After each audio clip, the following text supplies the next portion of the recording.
Pe, oo, wag ka mag-alala, papadalhan kita. Oo, kahit magkano. Diyos ko, ikaw pa ba? Lakas-lakas mo sa akin eh. Cha, nag-sahod ka na ba? Oo, Kasi sige. kailangan natin bayaran tong tubig. Mapuputulan tayo bukas. Eh, ate, mamaya ka nga muna dyan kasi kausap ko pa yung tropa ko eh. Kailangan, may pinag-uusapan kaming ano. Hello, pe. Oo, yeah. Diyos ko, akong bahala. Doon sa mga, sagot ko yung mga pagkain natin doon. Basta mamaya, samahan mo ko doon sa gimmick natin, ha? Siyempre, kailangan kita doon para, siyempre, may kasama ako, tsaka may mautusan ako. O, di ba? Cha, gigimik ka? Ha? Bigyan mo muna ako ng pambayad dito sa tubig. Unahin natin to kasi pag tayo naputulan, hindi tayo makagamit ng banyo. Wait lang, pe. Mamaya, ha? Wait lang. Ate, mamaya ka nakausap ko yung tropa ko. Mamaya mo nakausapin yung tropa mo, importante to. Pag tayo naputulan dito, nakakahiya sa... Anong gagamitin mo panligo sa araw-araw, ha? Ate, wala ka bang extrang pera dyan? Eh, Aba. ikaw muna. May trabaho ba ako, Cha? Alam mo namang nawalan ako ng trabaho, ah. Ikaw naman ang tumulong dito sa bahay. Ate naman, anong kasalanan ko na walang ka ng trabaho? Ay, hindi naman Pwede pwedeng... mo patayin mo muna yun, ipaparinig mo pa sa kaibigan mo na ganyan mo kapag salitaan. Ay, okay lang yung marinig para malaman niya, hingi kayo ng hingi sa akin. Pero, pe, oo, basta, sige. Papadala na kita. Huwag kang maglala, basta samahan mo ako, Sige, mamaya na lang. Mamaya, sige na, bye-bye. Ano? Papadala mo yung kaibigan mo, pero pambayad dito sa tubig, hindi ka makakapagbigay?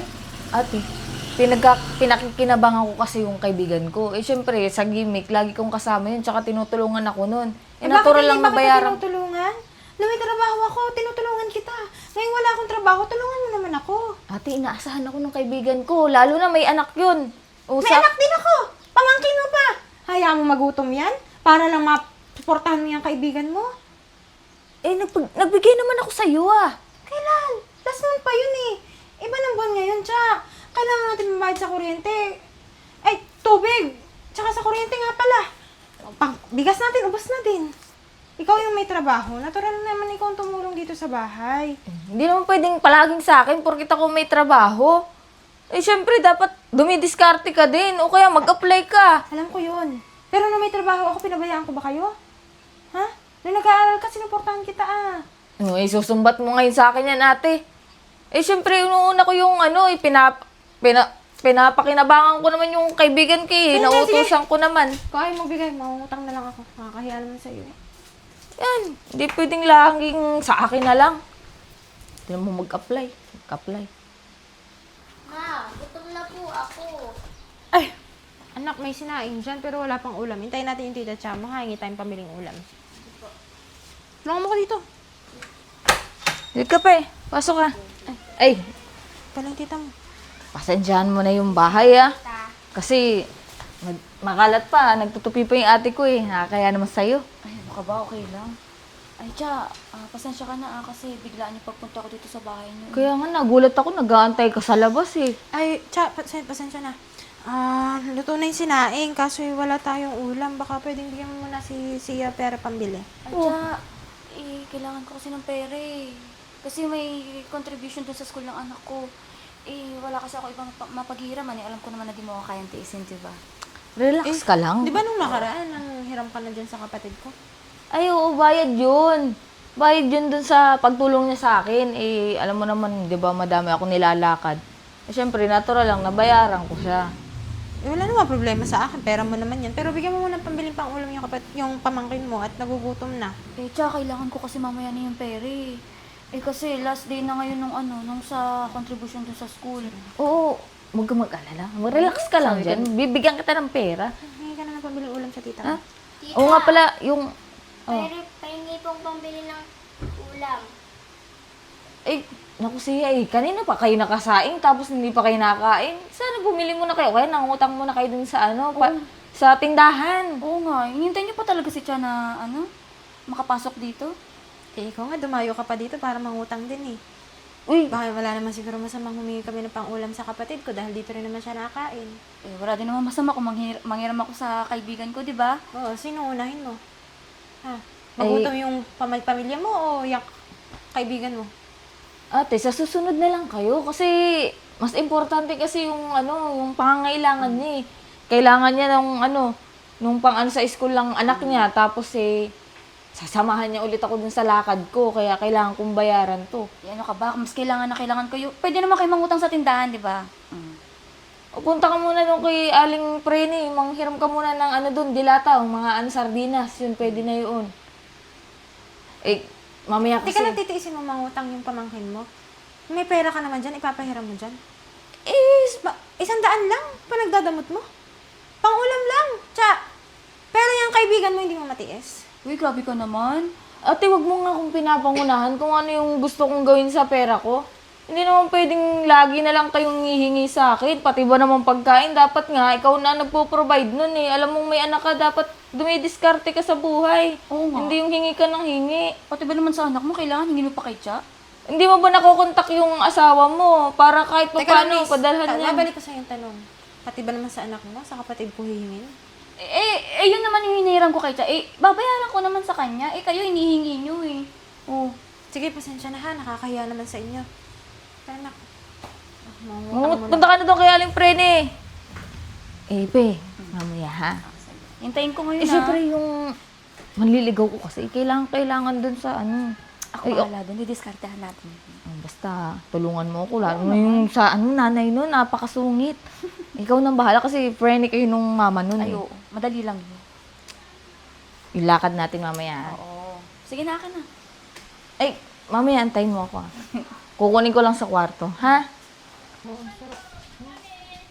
Pasok na ako ate ha. Tsa, Oh, naligo ka ba? Ha? hindi, late na ako eh. Paano hindi ka malilate? Ano oras ka umuwi? Alas 5 na ng umaga. Tapos papasok ka pa? Ito na may itsura mo. Ang putla-putla mo na.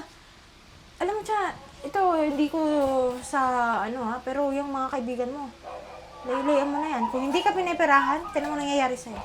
Malayo yung loob mo sa pamilya mo, nagiging madamot ka. Isa pa, lagi kang lasing, lagi kang puyat. Tapos papasok ka sa trabaho, galing, lasing ka pa, oh.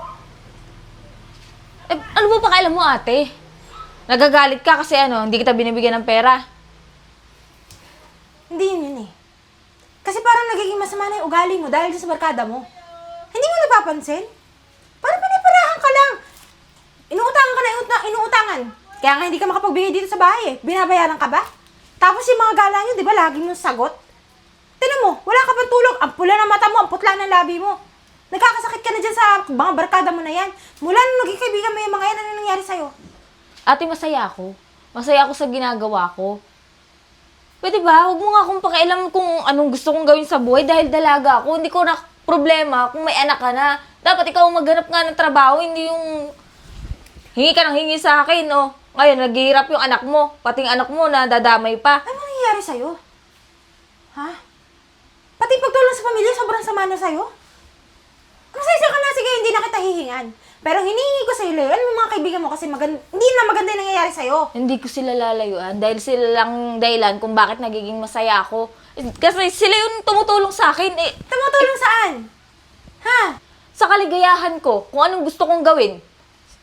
Sinusuportahan nila ako, kayo. Oo, kasama mo yung mga yan sa kaligayahan mo. Paano pag dumating yung oras sa mga ilangan ka? Sa tingin mo, nandyan yung mga yan? Alam mo, ang dami mong sinasabi. Alam mo, mabuti pa, magkanya-kanya na tayo. Total naman, wala naman kayong naitutulong sa akin eh. Mabuti pa, umalis na kayo dito. May pang mag-isa na lang ako. Bakit mo kami papaalisin dito yung bahay ng magulang natin to? Ha? Kung gusto mo umalis, sige, umalis ka. Doon ka tumira sa mga kaibigan mo. Pero pag oras na nangailangan ka, huwag mo akong hahanapin, ha? Blake na ako, bahala ka dyan.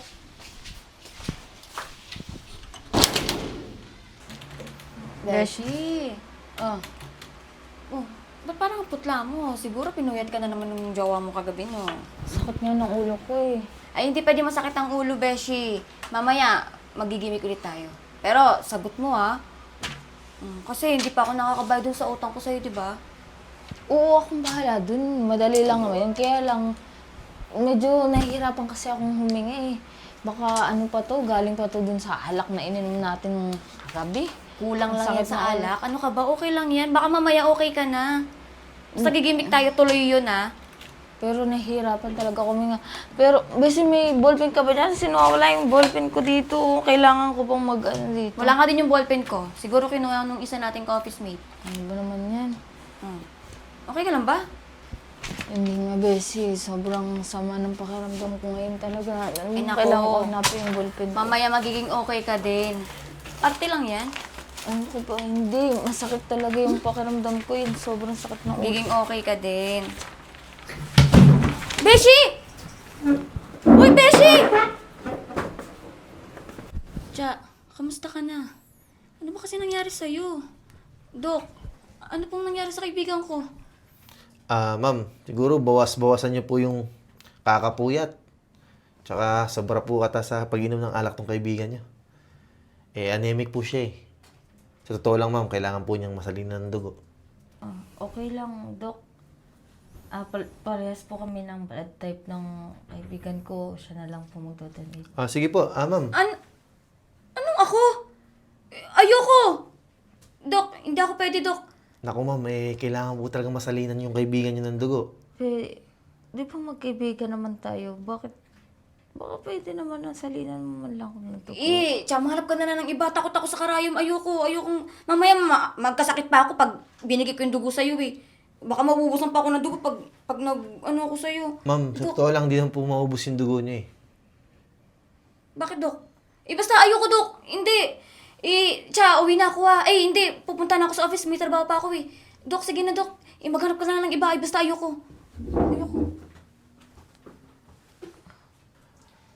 Ma'am, baka meron po kayong ibang kamag-anak na pwedeng mag-donate sa inyo ng dugo. Kailangan po talaga masalinan kayo ng dugo eh.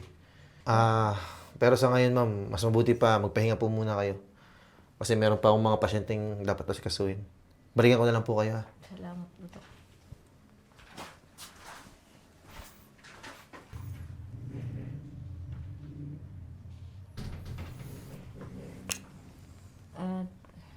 Dok, pwede ba umuwi na po ako kasi mukha naman po walang magbibigay ng dugo sa akin eh.